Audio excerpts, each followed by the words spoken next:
Olá, boa noite, meu querido e minha querida. Estamos aqui novamente. Não sei se vocês sabem, mas hoje é o dia do luto. E nós vamos ter um tema a respeito disso. O nosso tema hoje é o luto na relação humana com os animais. Muito interessante, não? E hoje nós vamos ter uma convidada mais do que especial.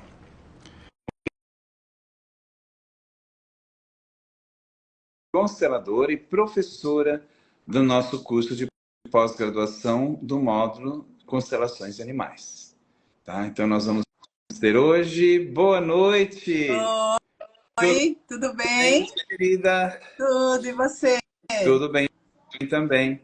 É um prazer muito grande ter você aqui e principalmente o assunto que a gente vai falar hoje, né? A Isabela, ela outro dia não, hoje, Hoje? ela trouxe uma informação, eu já estava falando no início, de uma coincidência incrível, né? Que a gente tem uma live no dia do luto falando sobre um tema de luto, né? Então foi muito interessante, assim, muito Não curioso, muito foi especial. combinado, É, não não foi foi combinado. mesmo, não foi, verdade. Bom, Era pra ser, Isabela, né, Tony? é Era pra sempre ser. muito interessante esse tema, porque é um tema novo. Desculpem. É um Imagina. tema novo. Novo no sentido de ser talvez a área mais nova dentro da constelação, né? Falar sobre a constelação de animais. Então, eu queria que você falasse um pouquinho, né, sobre a questão do luto e depois a gente entrar na questão dos animais, da nossa relação. Eu tenho uma pergunta.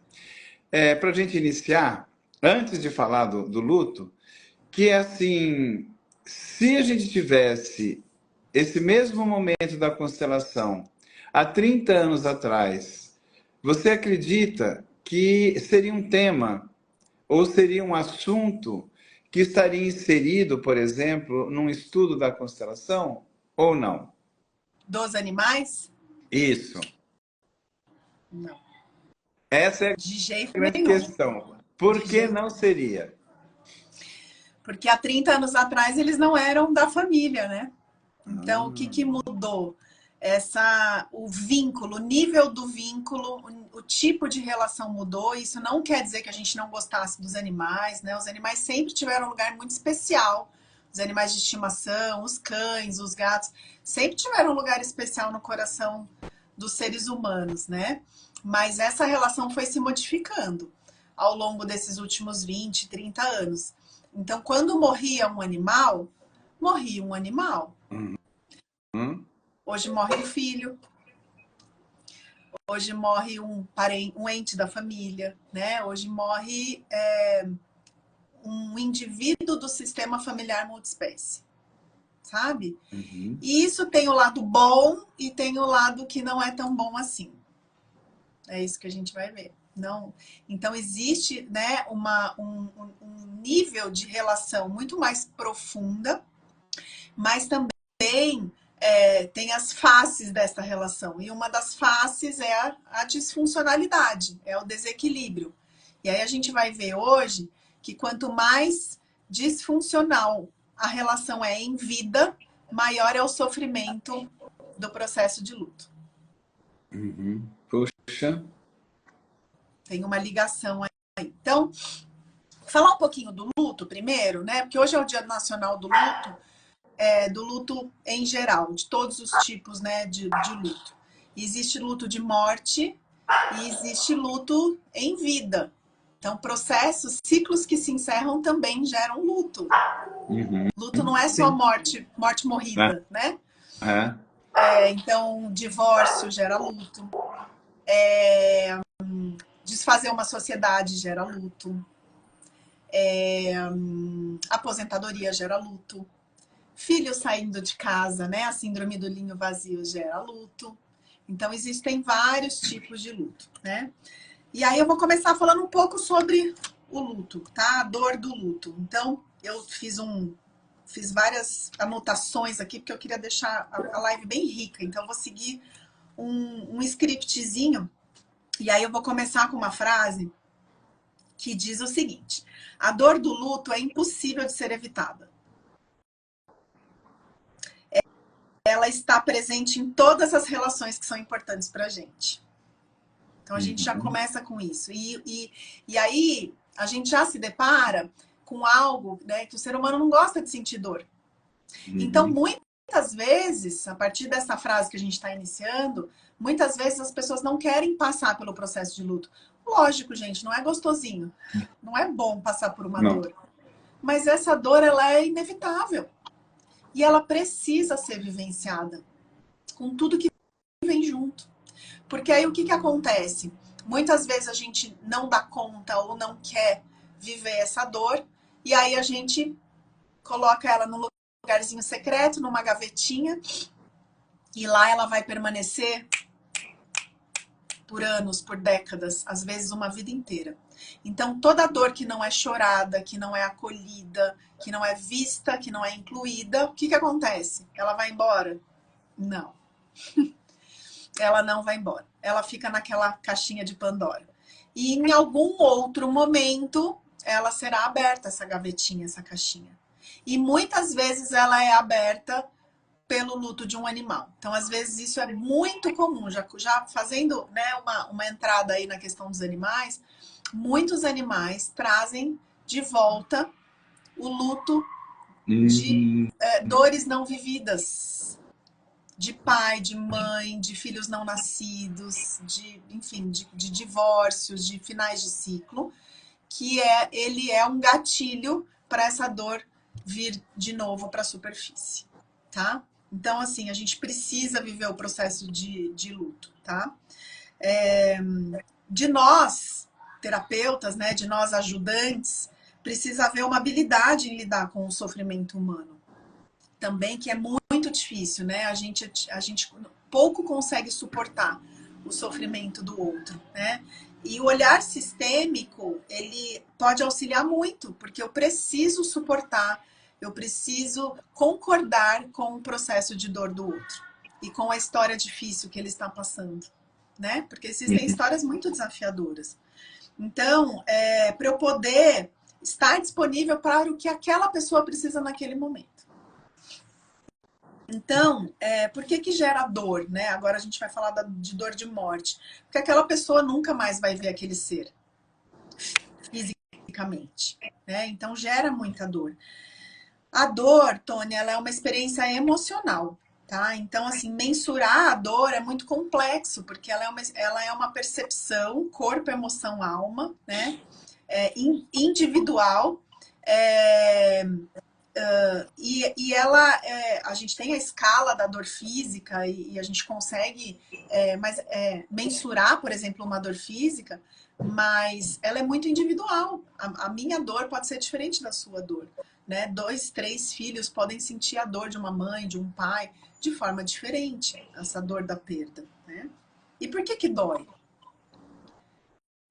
Dói porque a relação foi importante.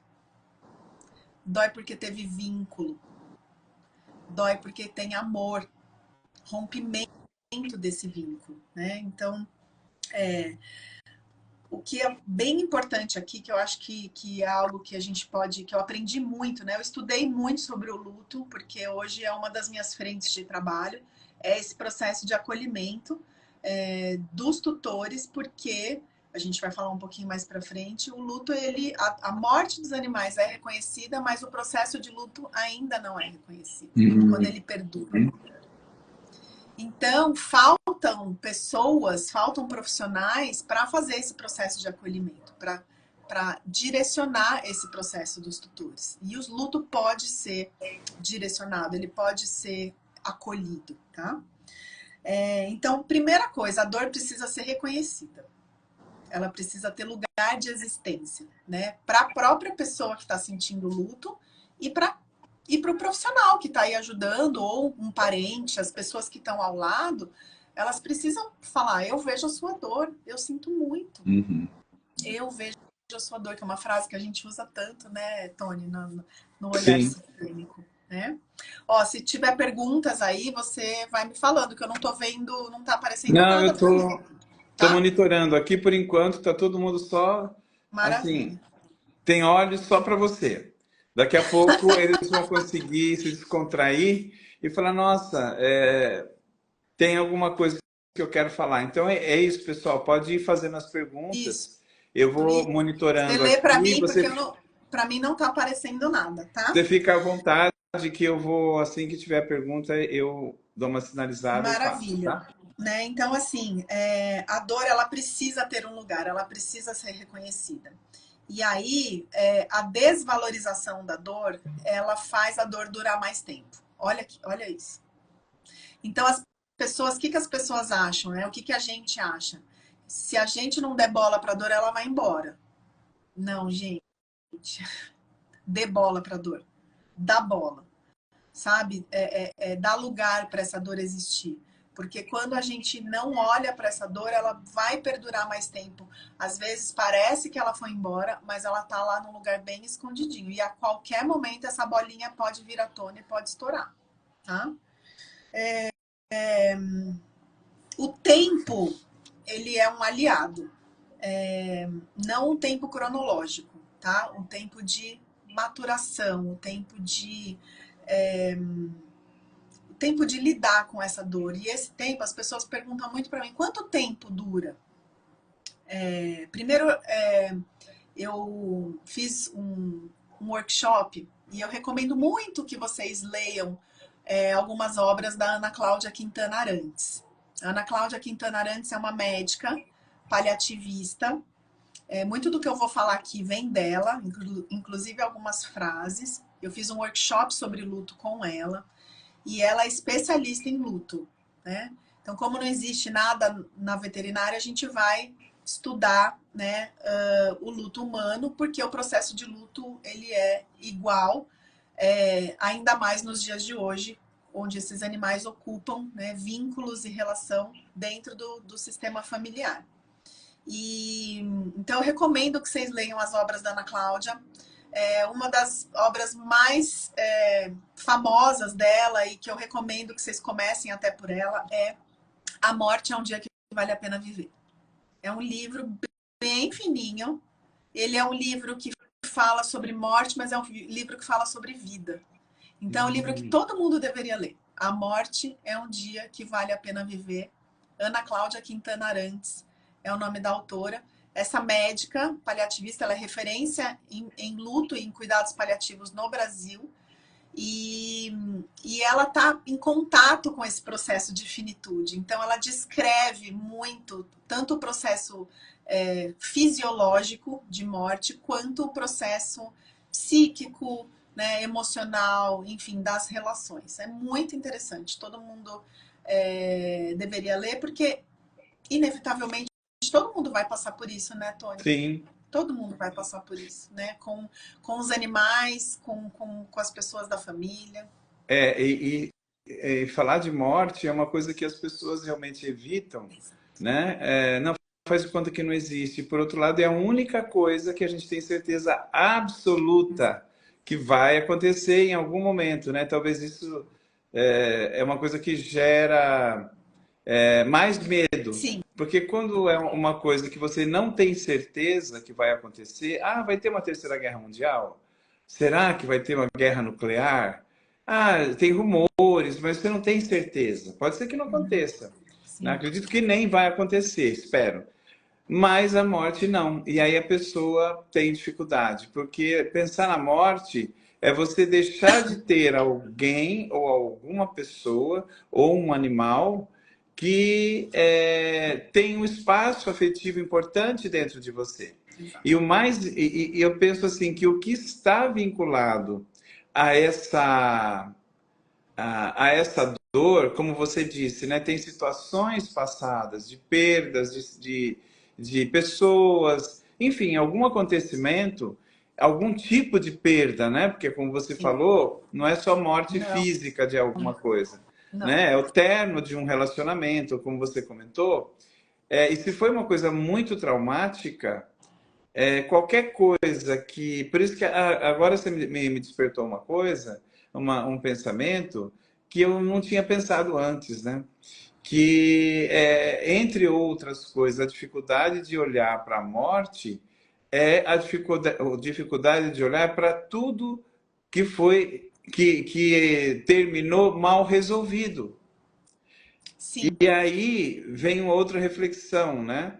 Se nós estamos vivendo uma vida sem sentido e mal resolvida, a morte é mais uma coisa que vai ser ameaçadora e causa medo, porque eu vou me deparar justamente não só com o que já foi perdido, com o que já, mas com a minha própria situação mal resolvida. Então, quando eu morrer, né? Será que o que vai acontecer comigo?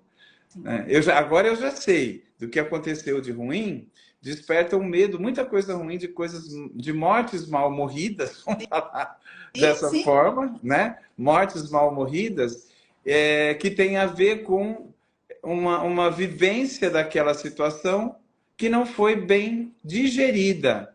E se eu tenho muitas coisas mal resolvidas ou não digeridas que eu vivo no presente, olha como se torna ameaçador quando aparece uma morte. Vai trazer tudo isso à tona. sim. Né? E se a gente não conseguiu fazer lá atrás, nem conseguiu fazer depois, nem depois, tudo isso fica rondando no nosso inconsciente, Exatamente. pressionando para vir para a consciência. Então, qualquer coisa que vá se tornar um gatilho, como a morte de um animal, ou qualquer coisa, principalmente se tem uma importância emocional, é altamente ameaçador.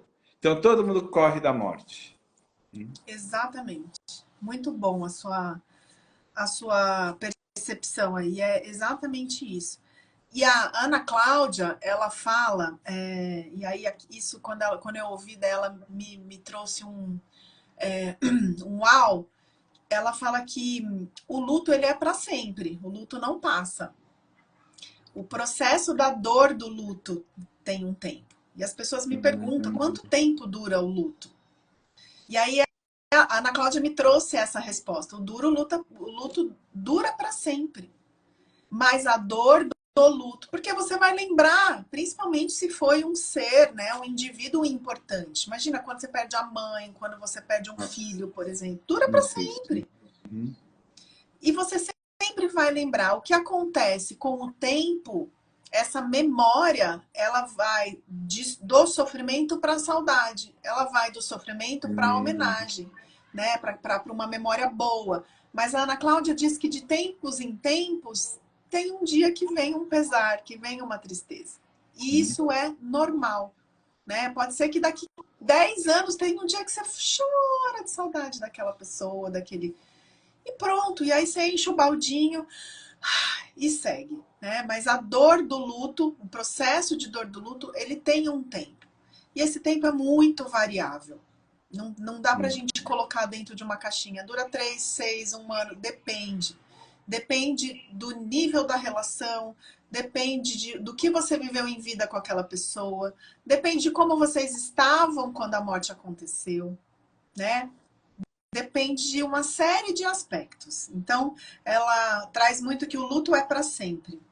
A dor do luto é um processo não linear. Tem altos e baixos, né? Então, não é algo que tá passando e aí vai ficar bom para sempre. Não. Existem datas, existem lugares, existem músicas, comidas, situações que podem trazer a memória de quem se foi, e aí naquele dia fica um pouquinho mais difícil, tá? Sabe uma coisa, Isabela, que eu percebo nos trabalhos de psicoterapia, que muitas vezes no relacionamento a gente deixa com o outro alguma coisa nossa. Tipo, eu deixo com o outro, por exemplo, a esperança, né? Essa pessoa, nossa, me traz a alegria. Enfim, a gente acaba deixando com o outro, na mão do outro, essas coisas. E às vezes a gente chora, ou fica triste, ou se vê numa situação difícil emocional, mais pela falta do que é seu e que você deixou com o outro, do que o outro necessariamente. Acontece isso também. Né? E Eu posso afirmar isso porque quando, em diversas situações, eu trabalhei isso com os clientes, né? E eu fiz esse processo através de técnicas de expansão da psicologia transpessoal, né, da pessoa em consciência expandida falar o que é que está faltando. É a alegria. Depois que essa pessoa foi embora, eu perdi, eu nunca mais tive alegria, né? E aí eu falei, então essa alegria, se você já teve, ela é sua. Você deixou lá. Então vai lá. E aí tem todo um processo para a pessoa pegar essa alegria que deixou lá e trazer de volta e colocar no coração. Tem um efeito tão interessante, tão forte, quando a pessoa realmente sente aquela alegria que ela deixou lá, ou outras coisas que ela deixou que são importantes para o nosso universo emocional, principalmente, e a mudança que ocorre na pessoa. Isso Fala, acontece nossa, que coisa mesmo. interessante, né? Ela começa a ver totalmente diferente a mesma situação, sem aquele apego, sem aquela dor tão profunda, né? E às vezes os animais, eles podem representar pedaços de outras pessoas, não é isso? Que a gente coloca também no animal alguma coisa de alguém importante para a gente. Olha como fica pesado. Eu até queria ver que, se você pudesse, eu sei que você fez aí um roteiro, se você pudesse falar para mim, se você observa esse tipo de coisa, né? Do animal, além do que ele representa afetivamente, por ele ser como se você observa essa situação das pessoas colocarem no animal outras pessoas, ou pessoas também que foram perdidas, ou qualidades de Tem pessoas, porque eu acho que isso é projeções. Nossa, projeções. a gente faz isso demais. Nós somos os reis das projeções, né? Nós humanos. O Freud já falava muito sobre isso. Então, a gente projeta muito, né? A gente projeta é, características, a gente projeta relações, a gente projeta o que a gente gostaria de ter recebido e não recebeu. Então, a Uhum, gente faz um bolo de projeções do que... E os animais, eles têm essa disponibilidade, né? Isso faz parte, inclusive, da missão deles ali, eles estarem disponíveis, né? E isso muitas vezes custa para eles, né? Para suprir essas projeções, né? Então, não por acaso o nível da nossa relação com eles está muito mais profundo, uhum, né? De vínculo. Por quê? Por que que isso se aprofundou? Porque a gente projeta coisas neles, projeta afetos, apegos, faltas uhum, e um monte de coisa. E aí, quando existem essas projeções, que é o que eu falei lá no começo, e esse animal se vai, causa um buraco negro, porque fica um vazio, um Grand Canyon no nosso coração, uhum. entendeu? Porque não foi só embora o indivíduo físico, foi embora a minha fonte de afeto, foi embora uma relação que não discorda de mim, que eu posso, Uhum. sabe, expressar o meu amor sem ser julgado, sem ser rejeitado. E aí vem à tona não só a ausência daquela presença psicoemocional e física na minha vida, mas a ausência de tudo que eu projetava nele. Uhum. E aí é a grande fonte desse sofrimento, desse processo de luto que a gente vê em muitos tutores, né? E aí E, tem todo um trabalho para a gente fazer, para a gente poder ajudar eles a passarem por esse processo. e eles são extremamente generosos e pacientes, sabe? Eu percebo, às vezes, uma generosidade e, assim, um olhar, uma tolerância. Sabe quando eu percebo isso?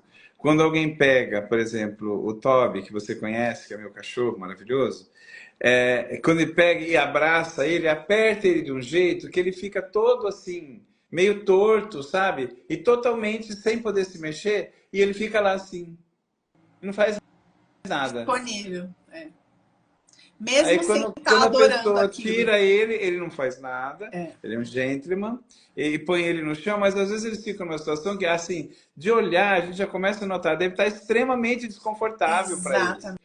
Entendeu? Gente, ele deve estar assim, é igual a gente sentar numa cadeira que tem um prego ali, Exatamente. né? E eles ficam lá, assim, indefinidamente, pelo menos ele, né? Tem cachorro que já é diferente. Muitos não, mas ele sim, ele se submete a isso, né? Ele se submete a isso e ok, cabe a nós, cabe vir o bom senso de nós, né? De vocês, Uhum. tutores, e assim, gente, eu sei que ele é lindo, que ele é fofo, que ele é maravilhoso, que ele é delicioso, mas vai com calma, porque é muito louco. A gente não faz isso de propósito, tá? A Sim, gente faz isso de forma sim. totalmente inconsciente, mas é para suprir uma via de mão única. Ninguém tá preocupado se o cachorro gosta ou não.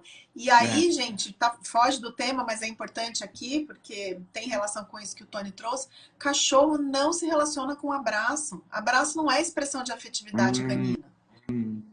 Beijo também não é. Ai, mas eles lambem. Não, gente, mas não é igual beijo, entende? Então, cachorro não se afaga assim como nós, mas a gente se afaga, né? E a nossa sede de afeto, de dar afeto, de receber afeto é tão grande que a gente se esquece que o bicho não se relaciona assim e Não é um ser simplesmente a humano, gente né? faz, entende? Então a gente vai começando a aprender sobre isso, porque isso também é assunto muito novo, né? A gente precisa saber um pouco de comportamento canino, de linguagem canina. Então, rapidamente é isso. Toda vez que a gente pega no cachorro para abraçar, beijar, e ele faz assim, ó.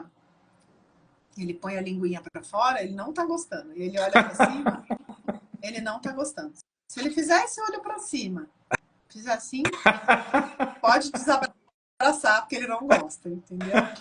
Que é uma linguagem que chama licking, tá? E o olho para cima, assim, ó. Se aparecer o branquinho aqui embaixo, esquece, ele já não tá gostando, entendeu? Então, só para vocês saberem. Mas vamos voltar ao nosso tema. Então, a dor do luto não é um processo linear. Então, vão ter altos e baixos, né? E a gente precisa entender esse processo no outro e entender em nós mesmos quando a gente estiver passando por isso, tá?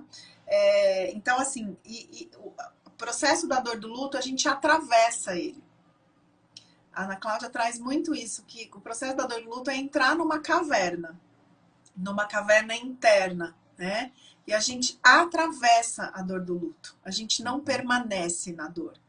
A gente passa por ela. Mesmo que a caverna seja profunda e longa, tem uma saída ali com luz. Então a gente deixa essa caverna, a gente não fica nessa caverna, tá? Então precisa haver respeito, a gente precisa perceber que às vezes a gente tem dificuldade em lidar com o sofrimento do outro. Então a gente precisa se reconhecer, falar, para mim está sendo difícil ver, por exemplo, um filho naquela sofrência, né? Naquele sofrimento em relação ao luto por um cão. Às vezes o cachorro dele morreu, às vezes o animal dele morreu. Você vê aquela... Isso acontece muito com criança, né? Já trazendo... A gente às vezes quer poupar as crianças da dor do luto, né? E eu sempre digo para não poupar. Uhum. Principalmente dos animais. Eu sei que, né, quem nunca já ouviu uma história de que o peixinho morreu, trocou o peixinho. Pintinho morreu, comprou outro pintinho. Né? Sempre tenta substituir para não ter que lidar com a dor. E quando não substitui, eu já tive quando eu era criança, devia ter acho que uns 7 anos por aí, 8, um cachorro que chamava Mancha Branca. Eu chamava ele de Manchão. E deram veneno para ele lá e morreu. Mas assim, meus pais não falaram, porque eu tinha uma ligação muito forte com ele. Então, assim, ele tinha sido deixado num terreno ao lado, que era um terreno baldio, e jogaram ele lá. E aí minha mãe pegava uma toalha, toda vez que passava, onde dava para ver esse terreno, ela põe uma toalha assim e passava para lá e para cá para eu não ver. Como é que vai trocar um cachorro? Não dá. Do mesmo tamanho, branco, não tem como, né? Não. Pintinho até dá para enganar, porque peixe é tudo mais ou menos Tudo igual, igual, né? mas cão, não dá. Até que depois de alguns dias, né, ela falou com muito jeito, mas teve que falar, porque, acho que ele foi passear, não sei o quê. Aí foi passando o tempo, não tinha mais o que falar, porque que ele não aparecia. Aí foi muito difícil, foi uma situação. Então, o que você está dizendo é que nesses casos é importante falar mesmo para a criança. Uhum. Gente, e ela dá conta, confia na criança. Ela dá, lógico, a gente vai falar se a criança for pequena de forma lúdica, né? Mas assim, ela é a primeira experiência dela com a morte. E o que eu vejo hoje em dia? Falo muito isso para os meus clientes, né? Antigamente, na época da minha mãe, não sei se você vivenciou isso, né? Mas os mortos eram velados em casa. Sim. Então, as crianças tinham contato com os mortos desde pequeno, né? Então, assim, a morte já fazia parte. O que que acontece, né, nesses últimos 15 anos, 20 anos? Ainda assim, como eu atendo gente do Brasil inteiro, o que que eu ouço dos meus clientes? Que no interior, no Nordeste, no interior do Brasil, ali, mais para o centro e Norte e Nordeste, os velórios ainda acontecem muitos em casa, tá? Mas Uhum. aqui nos grandes centros isso não acontece.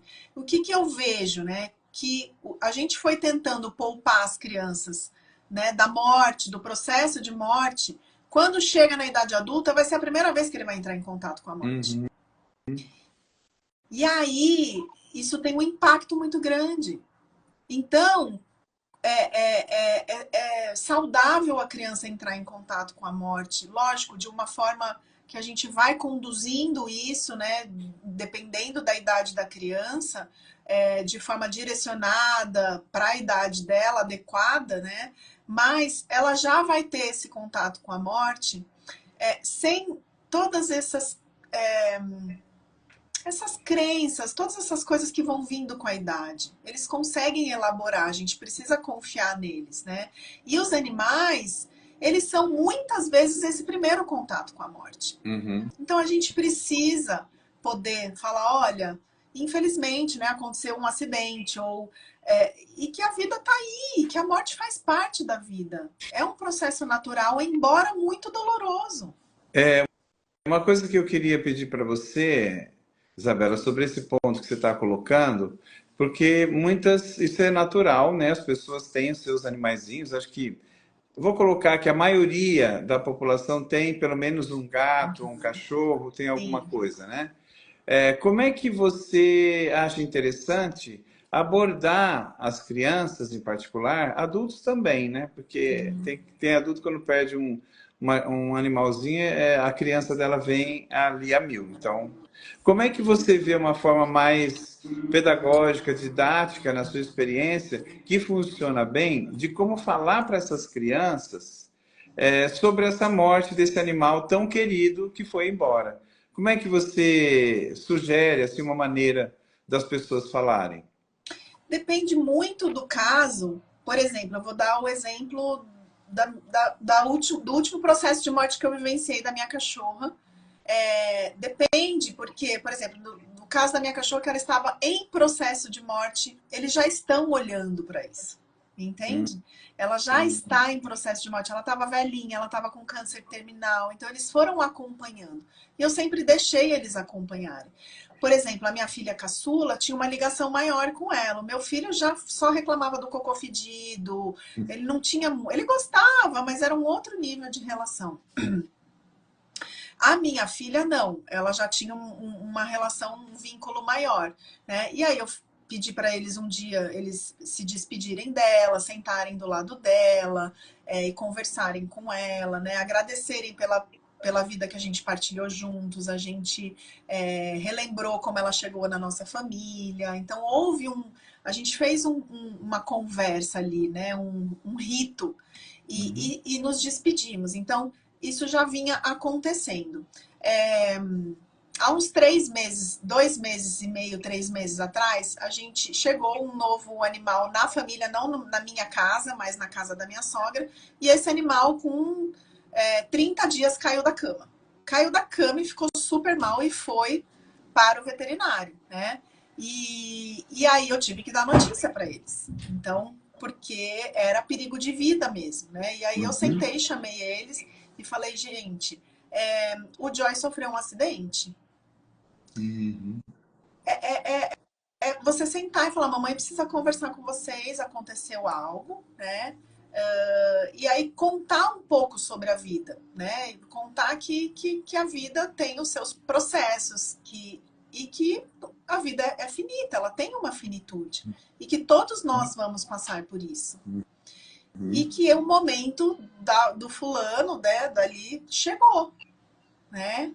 E aí vai muito também das crenças. Eu tenho uma fé cristã, então eu trago muito essa questão de Deus. Então depende muito da crença, mas é falar que depende de como foi. Se foi um acidente, se foi, enfim, é, Já aconteceu de um animal da nossa família ser atropelado, né? E aí a gente falou, olha, a Florinha, aconteceu algo com ela, né? A Florinha foi atropelada e infelizmente ela não resistiu. Uhum. Mas mãe, o que aconteceu? Aí explica um pouco, né? Porque primeiro quer entender o que aconteceu.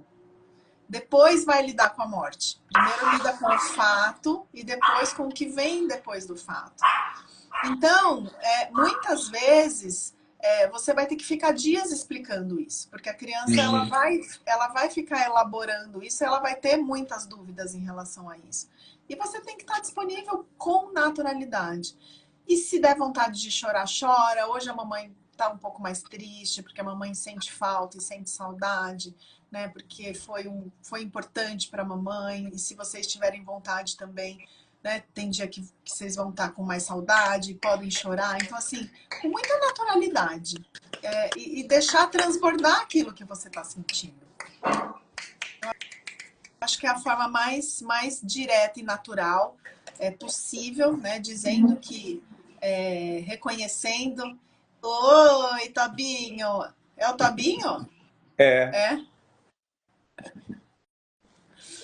Então, eu acho que da forma mais natural possível, assim, sabe? E contando um pouco sobre a vida também, sabe? Que a vida Uhum. tem seus ciclos, né? Que a gente nasce, que a gente cresce, que a gente fica velhinho, que a gente morre, né? Eu acho Entendi. que É essa é a muito melhor legal forma, isso. tá? Porque não tem como não se apaixonar e depois disso, né, gerar esse sofrimento, essa separação.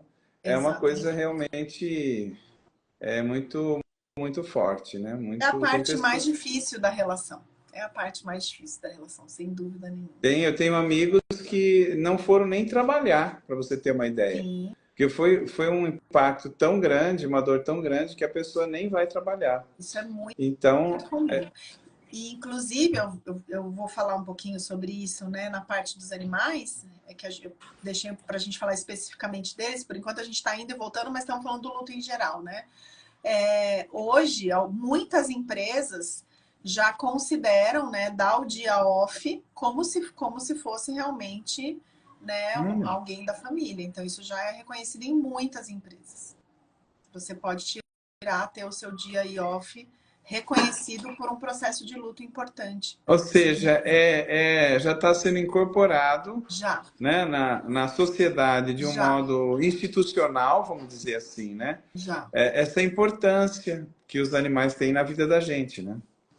já. Muito bom. O dia da morte é algo muito comum as empresas já reconhecerem isso, né? Enfim, o que ainda não é, e eu acho que leva um tempo também, é a duração deste processo de luto, né? Porque o que muitas pessoas falam, nossa, mas ainda faz um mês já, mas ainda, você ainda tá assim, né? E esse processo, ele é um processo emocional, né? Então, ele vai levar para um lugar, muitas vezes, bem parecido do que uma pessoa humana.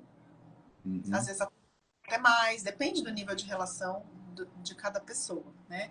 Então, a gente precisa respeitar, a gente precisa, às vezes, reconhecer a dificuldade que a gente tem em lidar com o sofrimento do outro, né? E o reconhecimento da dor do outro já ajuda muito. Lembra que eu falei dessa validação de quando a gente reconhece essa dor, né? De falar, eu sinto muito que você está passando por isso, eu vejo o quanto você está triste, né? O quanto está sendo muito pesado para você, quanto você está sofrendo com isso. Ai, isso já traz uma sensação para a pessoa de eu estou sendo visto, né? Essa De dor minha acolhimento, né? está sendo validada, exatamente. E falar sobre a perda ajuda muito. Então, assim, escutem. Mesmo que vocês achem, às vezes, né? A pessoa fala, nossa, mas que só escuta. Só esteja lá disponível, sabe? E aí você liga para a pessoa e fala, como é que eu posso te ajudar? O que você está precisando? Uhum. Né? Porque às vezes a pessoa está precisando conversar, às vezes ela está precisando de um brigadeiro, de uma Uhum. cerveja, de um vinho, de um cinema, de uma comida, de lavar um prato. Então, do que você está precisando? Me fala, como é que eu posso te ajudar hoje, nesse dia que você não está legal? Ou nessa semana, como é que eu posso te ajudar? E deixa a pessoa pedir o que ela precisa. E aí você sugere, você pode até sugerir, porque às vezes a pessoa tá tão que ela não consegue nem... Porque a dor aguda do luto, ela é uma dor física. Rasga o peito. Você não consegue expandir a caixa torácica, você sente peso nos ombros, você não Às dá vezes nem conta. dá a sensação até de falta de ar, às vezes, né? Nem de Exatamente, conseguir você não respirar consegue direito. expandir, você não consegue expandir os pulmões, né? Então, às vezes você fala, do que você precisa? Eu tô aqui para o que você precisar. Você quer colo? Você quer um ombro? Você quer falar? Eu tô aqui para te ouvir. Pode contar. O que você quer contar? Quer contar como que esse animal chegou na sua vida? Me conta. E uma coisa assim, você já ouviu falar, né, na Elizabeth Kubler-Ross? Já. Que tem aquelas 5 etapas, né, do processo do luto, da morte, Sim, né? sim, Eu imagino que em relação ao animal deva ser a mesma coisa, né? sim. A mesma coisa. Então, eu até trouxe aqui as fases do luto, né? Elas têm dimensões diferentes. Então, as fases agudas, elas são mais físicas e mais emocionais. E as fases mais medianas, assim, né, no sentido de tempo, elas são mais sociais e espirituais, né? Mas tem a fase da negação, da raiva e da revolta, a fase da barganha e da negociação, da depressão e da aceitação. Essas fases, elas não são também lineares em ordem e elas podem estar mais de uma fase acontecendo ao mesmo tempo, né? Então, assim, a fase da negação é aquela fase com grande carga emocional, né? Com aquela fase de liberação mesmo, de muito choro, de muito não acredito, não, né? É difícil, quando demora muito para cair a ficha. Dias, às vezes semanas, né? Você acha que você está num pesadelo, que você vai... Primeira coisa que você faz é abrir o olho. Quem nunca passou por isso, gente? Numa tragédia ou alguma coisa. Você abre o olho e fala, não, não foi verdade, não foi verdade. Aí dá 2 segundos e fala, foi verdade. E aí vem a realidade, né? E vem aquela tristeza, aquela angústia. Tem a fase da raiva e da revolta, que tem julgamento, que você procura culpados, em que você tem raiva da vida, né? Você entra naquele lugar de injustiça. Tem a fase da barganha e da negociação, que eu estou bem resumindo, só para as pessoas saberem ali, reconhecerem, né? Do que você poderia ter feito, dos ICs, e aí você fica voltando no fato ou voltando na relação para ver o que você poderia ter feito de diferente, né? A hora que a culpa, a mente trabalha muito isso, né? De vai e volta nos fatos, vem os questionamentos. Tem a fase da depressão, que é uma fase de isolamento, de melancolia, de desesperança, né? E depois vem a fase da aceitação, né? Que é aquela fase da concordância, aquela fase onde começa a vir aquela saudade boa, né? Sem aquela carga da falta. Quando vem um pouco mais de paz, de serenidade, mesmo com dor. Tá? Então são essas as 5 fases aí que podem estar juntas e misturadas também, tá? E aí, o que eu queria trazer agora, já começando também a gente vai falar do luto animal, né? O que complica o processo de luto? O que prolonga o processo de luto? São as relações disfuncionais, né? E aquela relação que não estava bem resolvida, no caso nossa, humana, né? Tanto que a Ana Cláudia, o que a Ana Cláudia fala, conta nesse livro, é bem legal, gente, eu recomendo, mesmo que não é um livro muito legal para ser lido. O que ela conta nesse livro A Morte é um Dia que Vale a Pena Viver? Que os pacientes que vão chegando no momento do final da vida, eles querem se reconciliar, entende? Então, eles revelam segredos. Muitos segredos são revelados em leito de morte. Muitos filhos são revelados fora do casamento, né? Filhos de outras relações, de outros momentos da vida. Segredos são revelados no leito de morte. Perdões são dados no leito de morte. Reconciliações acontecem no leito de morte. Porque quem está morrendo quer ir leve entende? Então, um dos complicadores do processo de luto são relações mal resolvidas e são relações disfuncionais. Então, uma das coisas que o Juan Garriga, ele tem uma frase, gente. O Juan Garriga é um constelador maravilhoso espanhol. E eu fui no workshop dele há uns 2, 3 anos atrás, e ele trouxe uma frase tão linda, tão impactante, e eu trouxe essa frase para os animais. Eu dei o meu tom e também trouxe para os animais. Então, ele fala muito isso. Custa morrer para quem tem assuntos pendentes. Uhum. E os animais não têm assuntos pendentes. Então, para os animais é fácil morrer. Porque eles não têm que se perdoar ninguém, julgar ninguém, dar lugar para ninguém, revelar nada para ninguém. Então, o processo de morte para o animal ele é muito natural. E tem mais uma coisa aí, né, que os animais também não fazem. Eles não criam expectativas em relação ao futuro, né? O ser humano cria expectativa em relação até ao que pode acontecer no pós-morte, e dependendo de como ele viveu, bem ou mal, quanto pior ele viveu, a expectativa que pode vir é algo que, para onde será que eu vou? Né? Para quem acredita que vai para algum lugar, que há uma sobrevivência, né? A pessoa fica, nossa, será que eu vou para o inferno? E se ela fez muita coisa, que ela tem muita culpa, né? Ela começa a criar essa situação de um futuro que o animal não tem, né? Não existe. Ele vive aqui e agora apenas, né? Exatamente, exatamente, é isso mesmo. Então, esse processo de luto, ele se prolonga, ele se complica, ele aumenta esse sofrimento de acordo, desculpa, com essas relações disfuncionais, tá?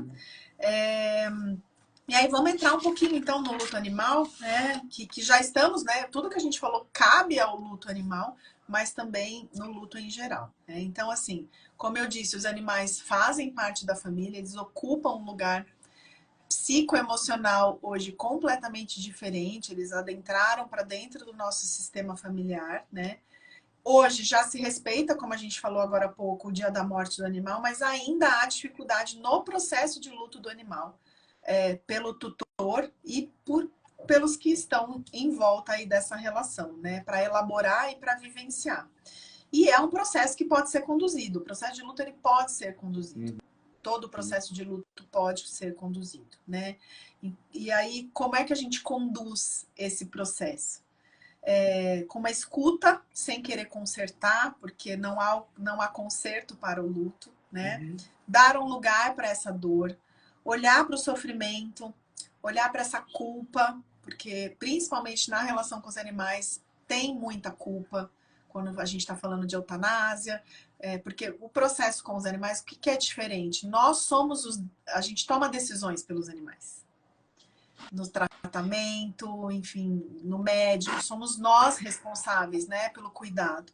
Então, muitas vezes existe o processo de culpa e a gente trabalha esse processo nesse acolhimento ao luto, né? A gente fornece recursos emocionais, sistêmicos, para que essa pessoa passe por esse processo, dando suporte, validando esse processo e fazendo esse acolhimento, tá? Então, dá para ser conduzido. Isso é novo, é um trabalho novo, né, Tony? É muito novo. São poucas pessoas que fazem isso, né? Mas existem hoje já profissionais capacitados para auxiliar esse processo, tá? E aí, eu vou trazer uma frase também da Ana Cláudia Quintana Arantes, que é: a dor, olha que linda essa frase, ela tem a intensidade daquilo que foi vivido antes da morte, em vida. E aí, por que eu trouxe essa frase? Porque ela faz muito sentido aqui na nossa relação com os animais. Porque a relação em vida, o tipo de relacionamento, o tipo de vínculo e o processo de humanização tem um efeito no processo de dor do luto do animal. Então, quanto mais eu humanizo esse animal, quanto mais eu coloco ele num lugar disfuncional, quanto mais desequilibrado está esta relação, mais profundo, mais doloroso, mais sofrido vai ser o processo de luto. Então, é algo que a gente procura trabalhar em vida, e aí os tutores que eu atendo falam: Isabela, nossa, Se vocês forem no destaque que eu tenho no meus destaques sobre luto, né, que tem muitos depoimentos e eles falam, foi tão importante porque quando a gente consegue começar um trabalho antes da morte, inclusive, existe dor, mas não tem sofrimento. Entende? Existe a dor da perda, existe a saudade, existe a presença da ausência, existe você começar a viver sem aquele indivíduo, mas não tem aquele sofrimento. Porque o que é o sofrimento? O sofrimento é um transtorno de assentimento. O sofrimento é eu não concordar com a realidade como ela se apresenta. Essa é a questão, né? Por pior que ela seja. Então, assim, eu sempre falo isso para as pessoas que eu atendo. Existe dor no processo de luto, ele faz parte, ele precisa ser vivido, essa dor, mas não precisa ter sofrimento. Porque o sofrimento está ligado com um desejo que seja diferente, com um senso de injustiça, de julgamento, de raiva, com esse transtorno de assentimento. O que é o assentir? É concordar. Então, tudo que eu não concordo vai gerar sofrimento. Por quê? Porque a realidade é maior que a gente. Eu falo, gente, a vida e a morte é maior que a gente. Com certeza. Não tem...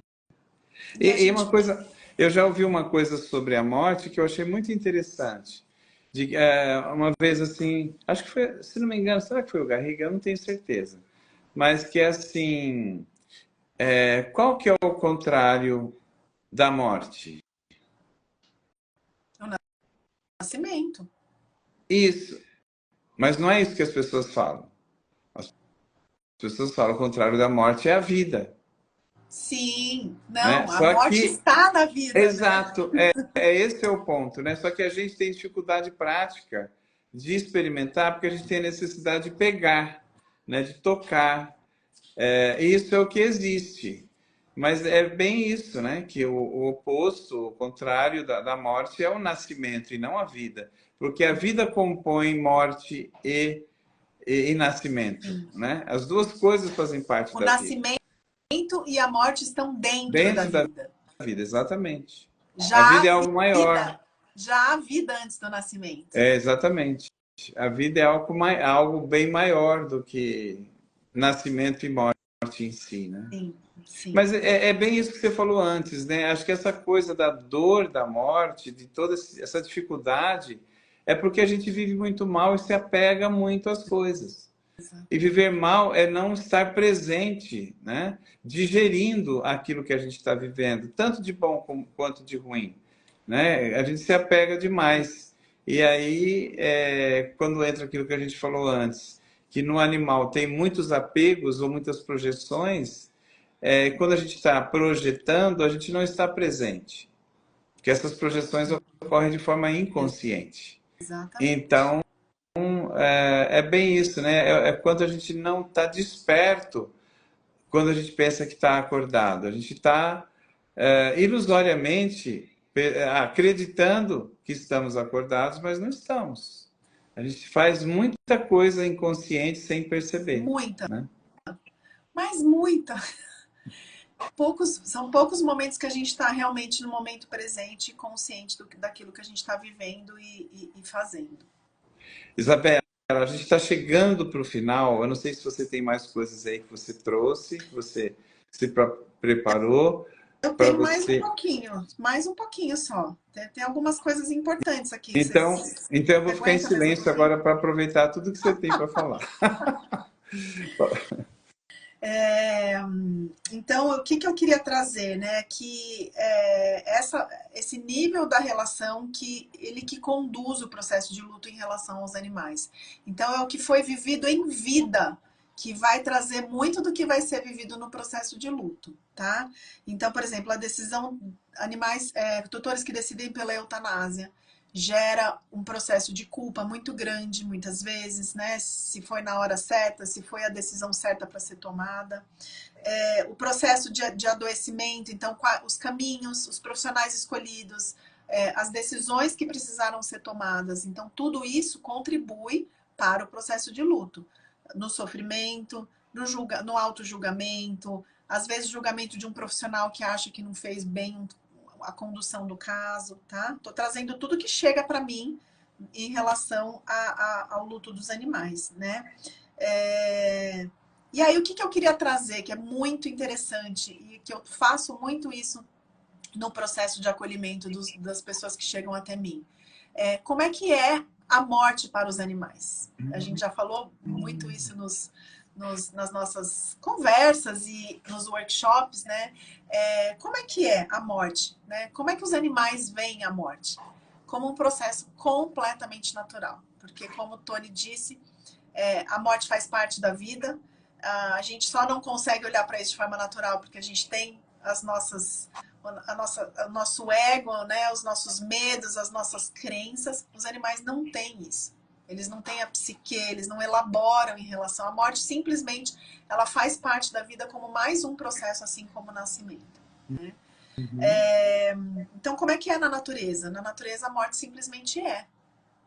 Ela chega e segue o seu curso, né? A morte é maior do que a nossa vontade. Os animais não têm essa vontade própria. Eles simplesmente se entregam para a vida e para a morte de forma muito natural, tá?